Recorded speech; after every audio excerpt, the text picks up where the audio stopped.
Guys, ഇന്ന് ഞങ്ങൾ പോയ ഒരു ട്രിപ്പിനെ കുറിച്ചുള്ള വീഡിയോ ആണ്. ഇടുക്കി, കോട്ടയം എന്നീ ജില്ലകളുടെ ബോർഡറിലുള്ള ഒരു വാഗമൺ എന്ന സ്ഥലത്താണ് ഞങ്ങൾ പോയത്. ഇവിടെ ഞങ്ങൾ ഒരുപാട് കാഴ്ചകൾ കണ്ടു.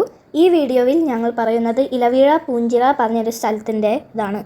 ഇവിടെ എത്താൻ ഭയങ്കര കഷ്ടപ്പാടാട്ടോ. ഞങ്ങൾ മെയിൻ റോഡിലൊക്കെ പോയി ഇതുപോലത്തെ കല്ല് ഉള്ള റോഡുകളിലൂടെ ഈ ഒരു ജീപ്പിൽ കുറേ നേരം സഞ്ചരിച്ചിട്ടാണ് അവിടെ എത്തിയത്. ഇലവീഴ പൂഞ്ചിറ എന്ന ഈ പേര് നിങ്ങൾ കേട്ടിട്ടുണ്ടാവുമല്ലോ. അതിൻ്റെ പേരിലൊരു സിനിമയില്ലേ? ഈ സിനിമ ഷൂട്ട് ചെയ്ത ആ ഒരു ഇലവീഴ പൂഞ്ചിറയുടെ തൊട്ടടുത്താണ്. ഈ സ്ഥലത്തിന് അങ്ങനെ പേര് വരാൻ കാരണം അവിടെ ഒരു ലേക്കുണ്ട്. ലേക്കിന് ചിറ എന്നും പറയുമല്ലോ മലയാളത്തിൽ.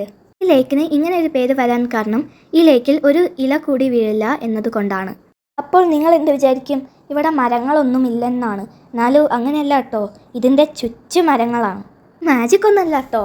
ഇതെന്താണെന്ന് വെച്ചാൽ ഈ പ്രദേശത്ത് വീശുന്ന ശക്തമായ കാറ്റിൻ്റെ ഡയറക്ഷൻ പ്രകാരമാണ് ഈ ലേക്കിൽ ഒരു ഇല കൂടി വീഴാത്തത്. കണ്ടില്ലേ എന്തൊരു വൃത്തിയാണ് ഈ ലേക്കെന്ന്. ഒരു ഗ്ലാസ് പ്ലേറ്റ് കഴുകി വെച്ചതുപോലല്ലേ. ഞങ്ങൾ കുറച്ച് നേരം ഇത് നോക്കി നിന്ന് ഫോട്ടോയും വീഡിയോയും എടുത്ത് ഞങ്ങൾ തിരിച്ചു പോയി. അപ്പോൾ വേറൊരു വീഡിയോയിൽ കാണാം ഗൈസ്. ബൈ.